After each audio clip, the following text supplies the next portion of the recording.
السلام عليكم جميع أصدقائي وأحبابي، اشتقت لكم كتير كتير. معكم أخوكم سربس شاتشان من قناة التعليم الموسيقى.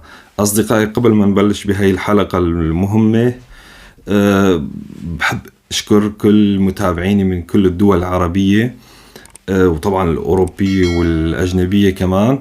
بس ولكن حابب أوجه إنه هيك يعني تحية خاصة للدول العربية، كونه إنه بحكم صعوبة الظروف هنيك وقلة الانترنت، فرغم انه انا بقدر اشوف عن طريق اليوتيوب انه بالاعدادات وين اكثر الدول اللي عم بتتابعني، بس ولكن بيهمني انه المتابعين الفعليين اكتبوا لنا بتعليقات انتم من اي دولة عم تحضرونا، من كان بدول اوروبية او اجنبية او دول عربية. أصدقائي، مثل ما شفتوا بعنوان الحلقة، الموضوع هو عن آلة البزق. طبعا بعد ما أنا عملت دراسة وسألت كتير أصدقاء وكتير مختصين بهاي الآلة، وكمان من ناحية التاريخ كمان يعني كان الموضوع جدا جدا مو سهل علي يعني. فمنشان هيك حابب أخذ رأيكم كمان أنتو كمان. اكتبوا لنا بتعليقات كل شيء انتم بتعرفوه عن آلة البزق. أصدقائي، مثل ما بتعرفوا في موضوع بالنسبة لي كتير كتير حساس ودائما بتوخى الحذر، يعني تسمية آلة البزق.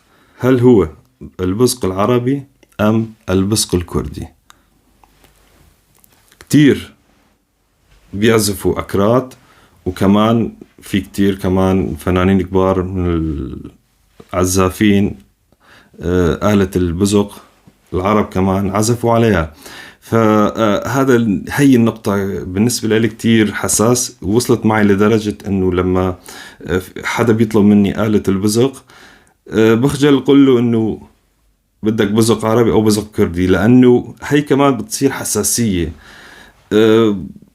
الموضوع اكيد ما بده حساسية، الموضوع بده روح رياضية، انه شو نسميها. هذا الشيء راح اخليه انه بتمنى منكم طبعا انتو كمان وزعوا هذا المقطع، مثلا وصلوا لأساتذة الموسيقى، للي درس تاريخ الموسيقى، لانه ما راح كذب عليكم. يعني انا قدراتي، انا ما درست عن تاريخ الموسيقى ولا منشأ الموسيقى ولا حضارات الموسيقى. قسمنا هو كان تربية وهيك أمور، يعني أخذنا لمحة بس، ولكن عن البزق وبشكل تفصيلي ومدرس ما أخذته. تمام. هلا كلنا بنعرف مثلا العود عربي، لنفترض مثلا آلة البغلمة مثلا تركي، الساز، الأكراد، والفرس. تمام. فمنشان هيك يعني آلة البزق اللي هو بين قوسين هي ما هي قديمة كتير كتير، فمنشان هيك في هي الحساسية. طبعا إن شاء الله ما تكون حساسية، ولكن برجع للموضوع الأساسي اللي هو أنا شرحت قبل هلا، إنه آلة البزق إنه أصوله وجذوره جاي من دولة اليونان. تمام. ولكن بعد منا مثلا مين اللي حمل ومين اللي أبدع فيها ومين اللي زاد عليها، هيك أمور يعني ما بعرف فيها. ما بحب إنه أتفلسف لا عليكم ولا أظلمكم ولا تظلموني ولا نظلم آلة البزق. فمنشان هيك أصدقائي، اللي بيعرف أي معلومة عن آلة البزق، عن تاريخها، عن منشأ أو كذا، أو حتى يعني لمحة عنها، فيكتب لنا أو اسألوا أصدقائكم أساتذة الموسيقى، أو مثل ما شرحت كل شخص أو فنان له خبرة بهذا المجال. بتمنى تفيدونا بهاي المعلومة. منشان هيك ولحد هاي اللحظة راح أسميها بس آلة البزق بدون تسمية. تمام. فأصدقائي، راح نفوت بصلب الموضوع. آلة البزق، جبت لكم اليوم عدة نماذج. خلونا نبلش بنموذج مثلا مثل ما انكم شايفين. هلا الطاسة بتشبه نظام العود، مو الساز ولا البغلان، بيشبه نظام طاسة العود ولكن بحجم أصغر. تمام. وفي كتير أصدقاء بيخربطوا، يعني في كتير عالم ما عندها يعني خبرة بهاي المجال، اللي بيسميه عود، اللي بيسميه الكراد بيسموه ساز، أو يعني طبعا أي شخص غشيم عن الآلة. بس ولكن البزق هذا هو، وشرحنا قبل هلأ أنه بتكون له فتحة من قدام، تمام، وليس من الأطراف. ودائما بيكون له نقشة عليها، هي بتحمي الصدر من ضربات الريشة. ضربات الريشة لآلة البزق دائما بتكون الريشة قاسية، أو بتكون قاسية، فهذا الشيء بيجرح الصدر. فمن شان هيك بيحطوا لها مثل هاي الزغرفة، اللي هي عبارة عن طبقة كمان من نوع خشب رقيق، MDA في الكونت بلاك، ما أدري شو بتسموه عندكم. فهي وظيفتها. مفاتيحه بيجي حديد مثل مبدأ آلة الجيتار، تمام، مو مثل الساز بيجي خشب، بيجي مفاتيحه حديد، تمام. وفي منه مثلا صنفين، اما انه وترين تحت وترين فوق، او وترين فوق وترين منتصف وترين تحت. ولكن مبدأ الدوزان هو واحد واحد، يعني تحت دو في حال في منتصف راح يكون صول، وفوق راح يكون كمان قرار الدو. بس ولكن إذا كان بس وترين فراح يكون دو وفوق صول. تمام أصدقائي، أشكالها في متعددة الأشكال، وأغلبهم يعني بيكون الزند يا مزغرف يا كذا، وهي بتضل جمالية يعني ما أكتر. وطبعا في منهم مثلا بيكون الزند تبعه بيجي تخين، وفي منهم بيجي رقيق كمان، حسب الصانع وشو هو حابب يبدأ. فطبعا مؤخرا ابتكروا له انه تكون كهربائية او لا، منهم بيكون عليهم دارة ومنها لا، يعني الشغلة أذواق، تمام. فأنا بشوف إنه مثلا لا، إن أي إنسان مبتدئ ما ضروري يكون عليه دارة. أي إنسان يعني حتى الاحترافيين ما بيحطوا له دارات. هاي الموضوع موضوع تاني، موضوع إنه هو حابب يسمعها على مكبرات الصوت، أو حابب مثلا يركب له إيقاع أو أي شيء، فهذا شيء تاني تماما. فهذا هو البزق. هيك بيجي طول الزند من يعني في من 50 ل 52، أطول لحد هلا يعني ما مرق علي، بيجوز يكون في ما بعرف، إلا إنه إذا فرقت فرح تفرق العلامات كمان. فعلى الأغلب إنه من 50 ل 52. تمام أصدقاء، هاد كان نوع. تمام، أنا حابب اليوم أفرجيكم عدة نماذج تختلف الأشكال والأحجام والمظاهر، بس ولكن المبدأ هو واحد واحد. هذا نموذج شفناه، طبعا هون تجي كلها قطع يعني مو محفورة، هاي ما بتجي محفورة، وألوان حسب الصانع هو كيف يحبه. شفنا نموذج، هلا بدنا نشوف نموذج تاني. هون الطاسة بتجي أكبر، طاسة جاي أكبر، هي أقرب أو شبيهة أكتر للعود. تخيلوا مثلا إنه أنا رح مثلا أقربها هيك بتشبه العود كتير، شايفين هيك؟ ها؟ يعني حتى شكله ما بتجي بيضاوية، أكتر شيء هيك جاي يعني على دائري وشوية على أطول، يعني ما بيجي مثل الساز هيك طولانية. تمام، شايفين هلا هون مثلا مسكرين القمرية تبعيتها كمان، شغلة أذواق. وهون حتى إنه مو حاطين له خشب، حاطين له مثل مادة لاصقة. هون نسبة اللمعان أهدى من اللي قبله. وحتى هون الفرس بيجي أكبر، وطبعا في منه بيجي عليه حديدي كمان، ومنه لا، يعني مؤخرا صاروا يلغوا هاي الشغلة أو يوفروا، أو أنه شيء بيسهلوا كمان نوعا ما. قبل هلا لو مثلا كانت حديد فكانت تتركب بشكل أنه لازم الوتر يتعقف ويصير بشكل دائري وينبرم لحتى يركب، بس ولكن هلا صار تركيبه مثل مبدأ الساز.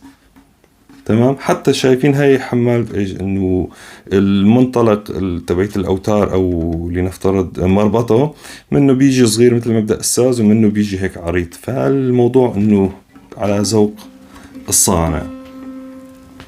شايفين؟ مثلا هون حاطين لها كمان زغرفة كمان. ولكن المفاتيح مثل ما قلنا بتضل مثل مبدأ الجيتار. تمام. هون كونه زند عريض فينا نركب له وتر ثالث كمان. الموضوع كمان أذواق مثل ما قلنا. تمام. فهذا كمان نموذج. تمام. هون طاسته بتيجي أكبر من هاي. راح أفرجيكم هلا البزق تبعي اللي جبته معي من سوريا، صنع الأستاذ المهندس إبراهيم السكر. فصلته وقتها بال2004 كان وقتها. شايفين يعني مفاتيحه هون جاي أقرب للجيتار، يعني جاي المفاتيح هيك. تمام. بينما هون مثل ما عم تشوفوا فجاي هيك يعني نافرة من طرف، يعني هيك تنشد. وهون بالعكس. طبعا هذا ما بيلعب دور. تمام. قد يكون أسهل مثلا في حال تركيبه بالشنطاية أو أي شيء، أو الموضوع أو يعني ما بيلعب دور كبير إنه له علاقة بالصوت أو لا. وهيك يعني. طبعا هاي الزغرفة أنا حطيتها كانت وقتها. وشغل إبراهيم السكر بيعملوا مثل مبدأ العود، هو ما كان داهنها وأنا ما كنت أتمنى أدهنها، بس ولكن بعد ما عملت أنا الزغرفة فاضطريت إنه أحميها بمادة مشان ما تنزال الدهان هاي، إنه ما يقبعها. تمام. فهيك يعني. أنا طبعا هون كنت مركب له ده كهربائية، وهلا شلته لأنه حابب أعمل له صيانة. بس شوفوا المبدأ يعني هيك يعني. تمام.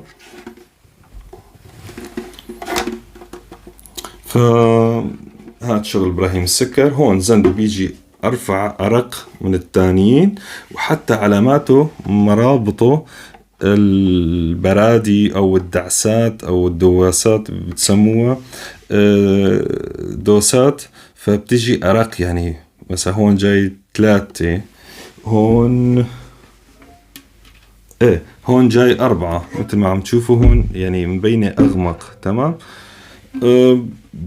بيلعب دور بس ولكن مو بهالشكل الكبير. راح أفرجيكم كمان نموذج تاني. هاد كمان نموذج، كمان طاسته بتجي لسه أكبر وأكبر. تمام. حتى الفتحة هون مو جاي دائرية، ما يعني مو هالهم الكبير. إذا بتلاحظوا بالبزق أغلبهم بيكون الفرس تبعه أكبر من الساز أو البغلمة، وبعده عن النهاية. هذا الشيء له علاقة بطول الزند، وهذا الشيء رح نحكيه إن شاء الله مستقبلا بفيديوهات تفصيلية أكتر. هون مثل ما عم بتلاحظوا ضايفين عليها الصدف كمان مثلا. تمام. من الأطراف كلها حاطين لها صدف، إذا مبينة عليكم شايفين. فهي كمان موضوع أذواق. وهون مفتاح كمان غير، بس إنه مبدأ واحد. تمام. هاد كمان نموذج.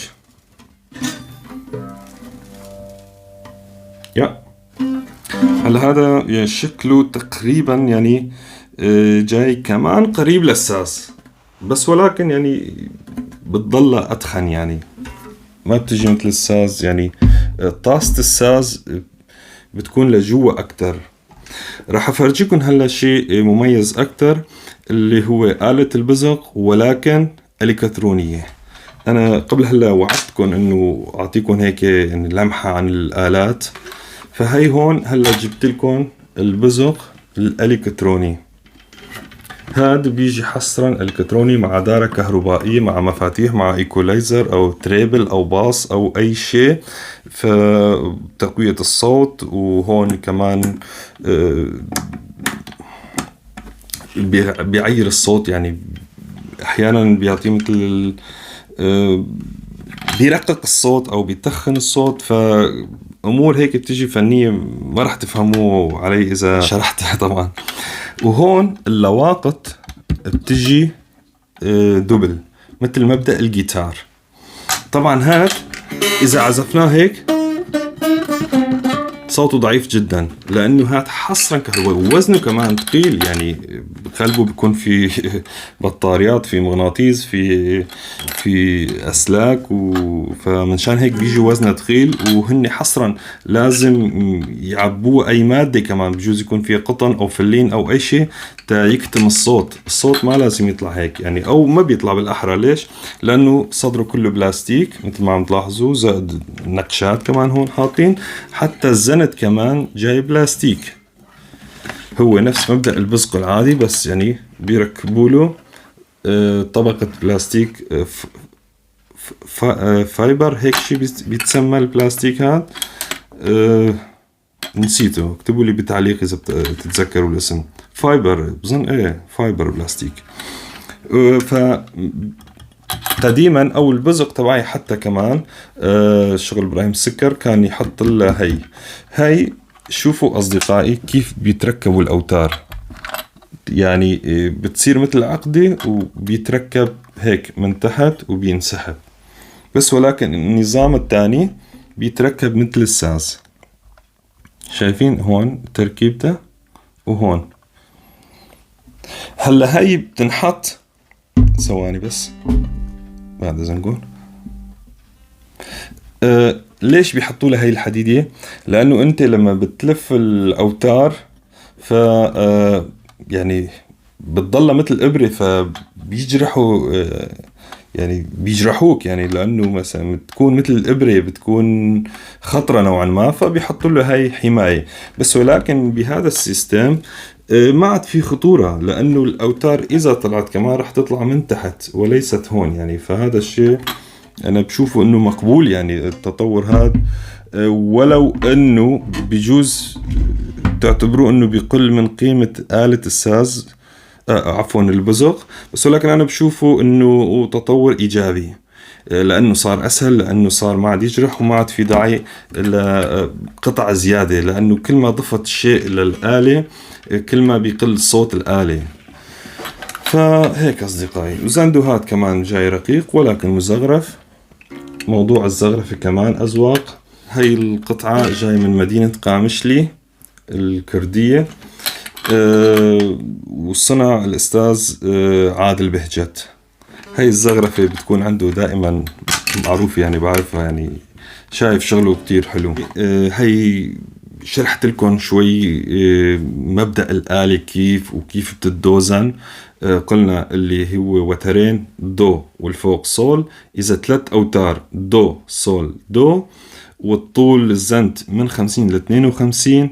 الطاسة مختلفة الأحجام على ذوق الصانع، الأشكال تختلف كمان على ذوق الصانع، أو حتى على ذوق الطالب. مثلا اللي بيطلب الآلة، أنا بدي إياها هيك، بدي اسمي عليها، بدي زغرفة عليها، بدي شيء عليها، أو بدي المفاتيح عكس، بدي مفاتيح هيك، أو بدي إياها يسارية. فهاي الموضوع كمان الذوق، إنه المشتري لنفترض أو العازف. وهي لمحة أعطيتكم إياها. قلنا كمان الفتحة قد تكون كبيرة، قد تكون عريضة أو تخينة أو صغيرة، هالموضوع كله ما بيلعب دور. كل طاسة بتطلب منك يعني، أو بتطلب من الصانع شيء معين. مثلا إذا فتح الفتحة هاي مثلا بشكل كبير،